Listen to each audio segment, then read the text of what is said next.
All right, ladies and gentlemen, welcome to this episode of Riding Shotgun with Charlie. This is one of our pit stops that we are doing at the NRA Annual Meetings in 2026 in Houston, Texas. We want to thank the NRA for having the Voices of the Second Amendment media area. They've given us a booth, and we said we would be happy to do some shows. So I'm excited to have so many people here and do shows with them. And today my guest is none other than Julie Golob. Oh, I've been waiting so long to be able to sit down and chat with you. So here's how long. Let me tell you how long. So, oh boy, you're going to embarrass me. I'm going to show both of our ages. Okay. I don't know what people know about me, and most of it's probably true. I make videos playing the trumpet and shooting a gun at the same time. Okay. And there was a magazine company that reached out to me and wanted me to make a video for them. And I wanted to pull out all the stops so I could charge them money to pay my rent for a couple of months. I mean, why not? And I was like, I want to have fireworks go off behind me, and I wanted to get somebody to do some drone work and do all sorts of stuff while I'm playing the trumpet, shooting a gun. So we were talking, and the guy wanted to have lunch with me to see if I was a lunatic. Right. Well, fair enough. I mean, right. I mean, it's not a common skill. It's not a common skill, and you might have to be a lunatic in order to do this. So he reached out to me and says, hey, listen, have you been to SHOT Show before? I said, I have not. And he says, would you like to go? And I'm like, oh, really? What? Twist my arm. Yeah. He's like, if you can get out there, we'll get you in. All right. I'm like, all right, cool. So I found a roommate. I booked a flight. I did the whole thing. I get to SHOT Show, and I'm running around, and I'm like, I need to find people to meet. I go to your former employer's booth. Okay. And you're standing there talking to someone else, and I sit down next to this guy, and I'm like, hey, I'm waiting to get a picture with Julie. Here's the picture. Oh, my I said, gosh. I know, we both look young. We look like babies. So I sit down, and I'm like, would you take a picture of me and Julie? He says, absolutely. And as I'm sitting there waiting, I'm like, are you Doug Koenig? And he's like, I am. I'm like, did you get a picture with him too? I didn't. Oh, no. Oh, my gosh. That's too funny. Oh, my God. I'm one of these guys that has the FOMO. Like, I'm sitting here doing shows with people like you, and other people are walking by, and I'm like, I want to be doing what they're doing. Yeah. I'm never happy doing what I'm doing. I want to do what they're doing.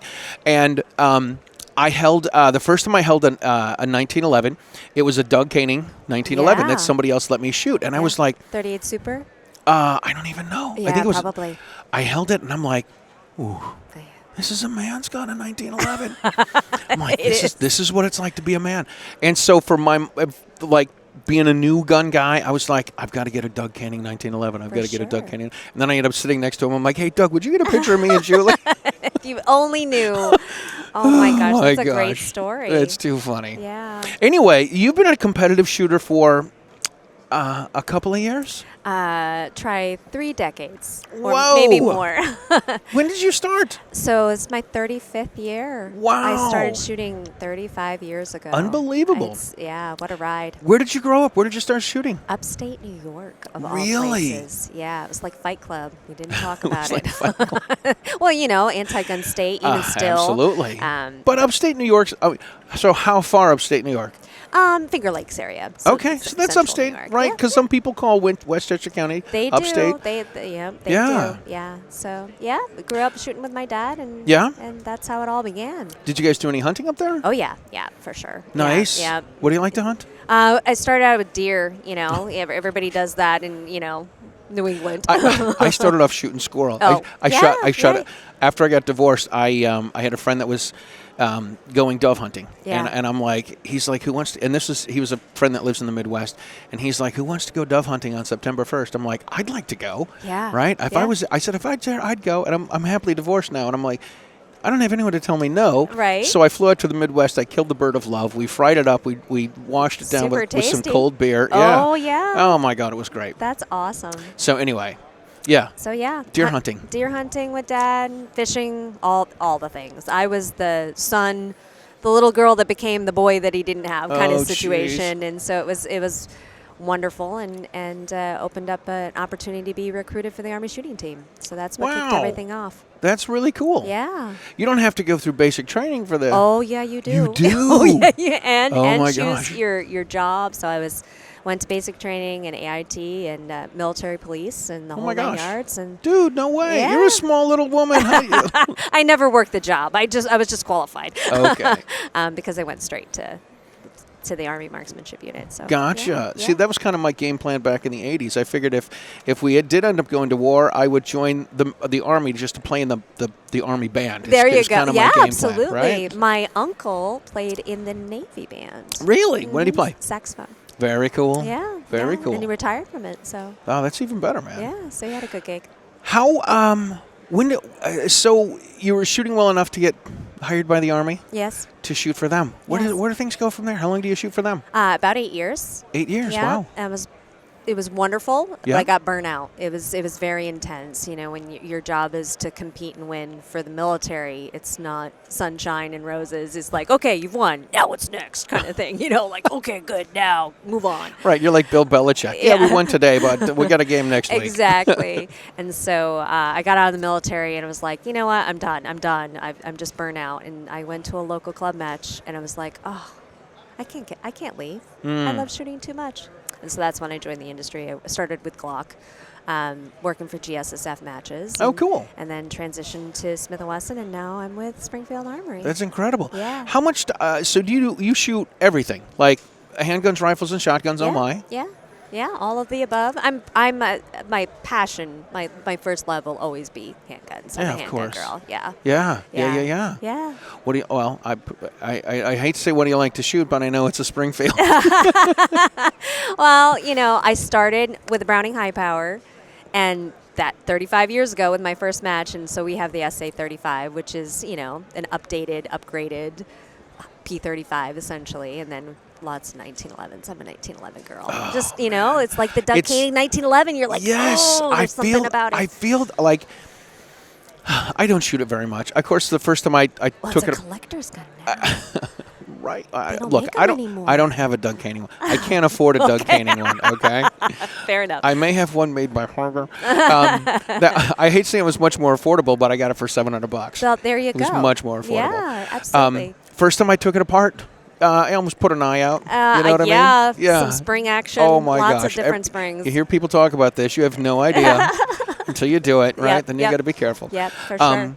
Yeah, the first time I held it, I was like, man, this feels like what a gun should be. Yeah. You know, Yeah. it's weighted perfectly and it feels great in the hand. And like I said, I used to say it was a man's gun. Mm-hmm.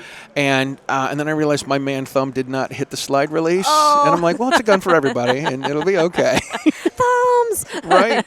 And this is where I adopted the tap the magazine, rack the slide. I don't use my thumb as the slide release. Yeah. Yeah, it's So, very common. yeah. A lot of people do that. How much practice do you have to do in order to be a competitive shooter? You know, it all depends on raw talent. I have to practice a lot. No, but seriously, I shoot about 25 to 30,000 rounds a year. Wow. That's a good amount for me as a mom. And right, yeah, you've got like a family to take care of. Yeah, in the Army, there was one year I shot 100,000 rounds. Wow. And that was crazy amount of shooting. I want to say it was Tom Knapp. Mm-hmm. I heard him say that before he became a professional shooter, he was shooting 150 to 175,000 rounds. Shotgun. That's a lot. That's a lot. And then he was something else, though. Yeah, and then he said once he became a professional shooter, it dropped down to 100,000. Yeah. You're like, holy moly, man. Well, you build that foundation, right? Right. Yeah. Absolutely. You build the fundamentals. Yeah. Very cool. Do you practice? How much dry firing do you do?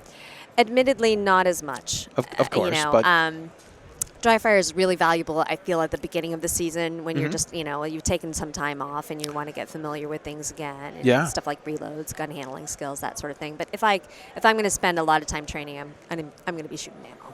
Do you? Yeah. Yeah. Do you do any of the Mantis or any of these sorts of tools when you dry fire? I don't. No, old school dry fire. I think they're fantastic for people who need that kind of motivation. Yeah. You know, they it's fun, it's engaging. Little instant gratification. Yeah. For me, I I've always been competitive, and I know that, okay, I need to do this thing. This is part of my skill building that, I just dry fire. I don't need all of the other things, I guess. But, technology is amazing between the Mantis, the Ace VR stuff now, the virtual reality. A lot of really cool tools that I feel like I started so young, and I had such a great foundation with my dad. He was a school teacher, so he just, was very, hitting you in the hands with a ruler. Exactly. But he wasn't at a Catholic school teacher. No. But today, so many new gun owners coming into play, and everybody enjoying the shooting sports for the first time. They have so many new tools out there to help ease them into that process, and I think it's really cool. Yeah, for sure. Industry's growing. Oh my goodness. Do you when you're brushing up on the skills? Do you is it like one day's pistol, one day's rifle? Oh no. I focus on whatever the schedule is. So if I know I'm going to be shooting steel nationals, for example, I'm 100% dedicated to shooting steel with the gun that I'm going to compete with. Very cool. So, yeah. Very focused. Do you have a range in your backyard? Yes. It's kind of got to be a requirement, right?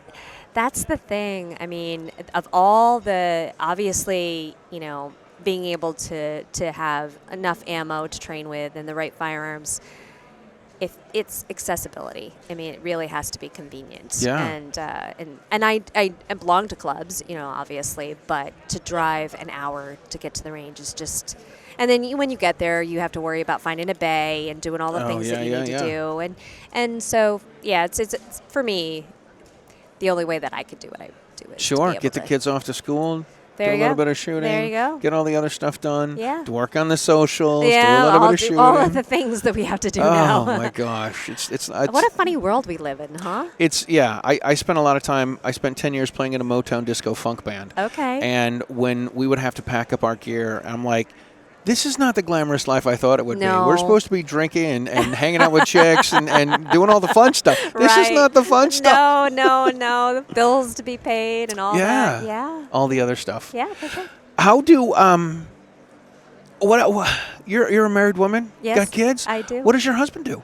He's retired. He's federal law enforcement. Oh. Just retired, and cool. He also runs pistol-training.com. Pistol-training.com. Tell us more about this. What does this do? It's basically a blog website from Todd Lewis Green created it many years ago, and it's the home of the fast drill, cold heat, and cool. So he's been a firearms instructor with the FBI, and so he's got skills. He's got skills. He's not the top shooter in the family. I'm slightly awkward here. Right. Yeah, no, but he's a great You don't shooter. have to tell him. Well, I can edit this out when we send it to him. It'll be fine. No, he also competes too. So that's cool. He shoots a little bit here and there. He shoots a little. I love this. He shoots a little bit here and there. Actually, he shoots a lot. But yeah, we're definitely a firearm-friendly family. We love to shoot together and work matches together, and so we travel everywhere. So it's really That's cool. really cool. Yeah. Now you do have kids. You've got a book for kids. I do. Yeah. This became a thing like a couple years ago where a few people put out gun safety books for kids. Yeah. I have mine is geared toward very small children, so ages 3 to 5, maybe 7, depending on the maturity level. But it's the universal message of stop, don't touch, go find a trusted adult kind of deal. But it was a lot of fun, and just one of the things I was looking for, having 2 daughters myself, is I wanted a tool that I could talk with them about firearm safety, but I wanted to go a little bit deeper. So we talk about the parts of a gun, how you shouldn't touch a trigger, you should pay attention to what the muzzle is. Yeah. And all of those little steps along the way just to help them be safer. Yeah. And so, That's good. I didn't grow up hunting or shooting. I didn't become a gun guy until after I was married and had kids. Yeah. And we did what I called it Nerf gun safety. Oh, nice. Nerf gun safety is this. My son would have his friends over. Yeah. They could shoot the crap out of each other with the Nerf guns. Yep. If my daughter was not playing, you could not shoot her. If you did shoot her, it's done. It's done. And then I had to teach my daughter, I said, sweetheart, if you're gonna hang with the boys and have a Nerf gun fight and you run out of bullets, you can't quit and can't pause. You have to hop out. You gotta grab the bullets on the floor, do a shoulder roll behind the couch, and load them up and come out shooting. There you go. That sounds fun. Yeah, exactly. And it started off with don't point a gun at somebody. Yep. That was it. Yep. They're whatever 6, 7. Don't point a gun at somebody, and then they got a little older. We get to do the, get into the Those NRA steps, rules. yeah. And then even at 23 and 25 now, when we go to the range, we still go through the safety rules. How do you load this? How do you unload it? Where's the safety? Do you push it up or down? Yep. Going through, just like taking courses. Every course that I've taken, there's a safety briefing. It doesn't matter who's teaching it. Nope. Yeah. Yeah, I feel like that's one thing that we do very well, especially in the shooting sports and ranges. I mean, people think that, gun owners, they're just this freelance, just point guns at anything. Safety is so ingrained in everything we do. Yeah. And, you've got reminders in every new box that you buy, locks and ways to secure firearms. Mm-hmm. And so it's really good that we as gun owners and as the industry and with the NRA here. Yeah. Here are the NRA annual meetings. Absolutely. Making sure that we all stay safe. Yes. Making sure our rights stay safe, too. Amen to that. As a competitive shooter, Yes. do you ever, not that we need to, and I don't want to, Okay. do you ever talk about politics with people? Generally not. Yeah? I feel like guns make it such a great icebreaker because they bring people from all different walks of life. And it used to be just a very small niche concern. When I started, 35 years ago, it was a bunch of old guys with NRA hats at the range, right? I'm getting a little offended, but Oh, okay. no. But now we see so many different people. Yeah. And the Second Amendment isn't about other types of politics. If Oh, you for sure. believe in freedom and all of the basic freedoms that we have as Americans, that's vital to it. And so I find that it's this great way to come together and have a lot of fun and listen to one another. And if we do have those conversations, they tend to be much more amicable than other places, Right. like not the comment section on social media. For sure. I don't know if this has happened for you, but I've lost friends that we don't agree politically, and then they Yeah. find out I'm a gun guy, and they're like, oh, well, we used to have you over for Christmas. We used to have you over for Christmas turned into, can you not bring any guns to the house when you come over for Christmas? Yeah. In which I would say, well, is it okay if I bring pocket knives because someone has to cut the tofurkey? And I said, I don't know if I trust your sister with a knife, so Yeah. I need to be able to protect me from your sister. And then that just ended up not coming over anymore. It's we have gotten to the point where we're so Polarized. Yeah. Yeah. And it's sad because we need to be able to talk to each other. For sure. And have an open mind about certain things. As a competitive shooter, this is a weird question. Okay. As a competitive shooter, is it, I hate saying fair, is it fair for you to carry outside of your house? What do you mean, is it fair? Well, look, you're sitting there, ping, ping, ping, ping, ping, ping. You know what I mean? So competition is fun. Yep. And it's a great skill builder. I love competition in shooting sports for everyday people because it builds that confidence of gun handling skills. Oh, sure. Safe gun handling skills.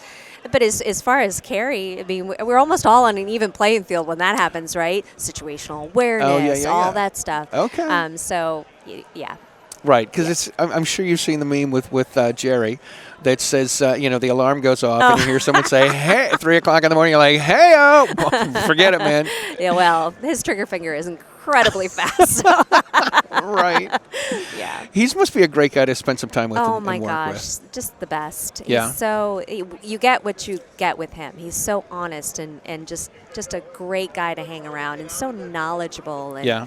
just a fantastic person. That's really cool. Yeah. That's There's really a cool. lot of those. I say old guys, and they would call themselves old, but we talked about Doug, we talked about Jerry Michalik, Rob Latham's another one. Yeah. There's so many of these iconic, pioneering great shooters that started in the 70s, 80s, 90s that we get to, suck in their knowledge whenever they get to share it with it. It's really cool. Yeah. If you're next to Jerry and you don't ask him a question about shooting, you're wrong. That's just not right. Oh, my gosh. That's Yeah. awesome. Yeah. How much, what is the competition schedule like? There's a competition season where Sure. you're... So it definitely runs in a season. January is SHOT Show, so we're all, doing the SHOT Show thing. My match season really kind of picks up in March. kind of takes a break in mid-June. For some reason, there's not a lot of matches in July. And then it picks up August to Freaking November. hot, that's well, why. I know, but you would think, summertime. Right. I mean, it's not hot in Minnesota. So That's not where you live. No. But say, there, you could put a match there for crying out loud. I got places to go. Come on. Right. Yeah, so it's somewhat seasonal. So there's a good downtime here and there to focus. And we have so many different shooting sports and so many different matches now that, you almost have to sit down in December and say, okay, what do I want to focus on this year? Yeah. What are my personal goals? Yep. And then set your schedule accordingly. Gotcha. Yeah. Very That's cool. a good problem to have. It is, right? Yeah. Could be a lot worse. Could be a lot worse. Could be. All right, listen, we need to start wrapping things up. How can people find you? I know. Do you do private lessons with people? I don't. You don't? I Okay. don't. I just don't have that much time. Right. You still got to be a mom. You got a I'm family mom, and a life. Yeah, and all of that stuff. Maybe one day, you Yeah. know, but You do seminars at these types of things, right? yeah, sometimes. Okay. Yeah, it just depends on how it is. A lot of work with different television networks and channels and stuff like that, Right. sharing the wealth. But you can always email me and ask me questions. I love reaching out to. I love social media. I love Yeah. connecting with people through the various different ways. I've met you kind of through that. Right, It's yeah. we've finally been able to sit down, and it's a wonderful way for us as freedom-loving folk to enjoy what we do together and connect, even if we're miles and miles and miles away. Absolutely. Yeah. I love this. This is great. Julie, thank you so much for your time. My pleasure. This Thank was you. a privilege. It really was. Likewise. All right. How can people find you and all the stuff that you're up to? You can visit my website, juliegolob.com, JULIEGOLOB.com. Same on social media. It's all the same. All And right. please connect. It'd be fun. Absolutely. Well, we're going to put some links in the show notes for all this. Thank you. We want to thank the NRA for having the Voices of the Second Amendment media area here. This has been a great weekend. Great weekend for a lot of people to create content, videos, and pod, and all sorts of stuff, and to connect with all sorts of like-minded folks.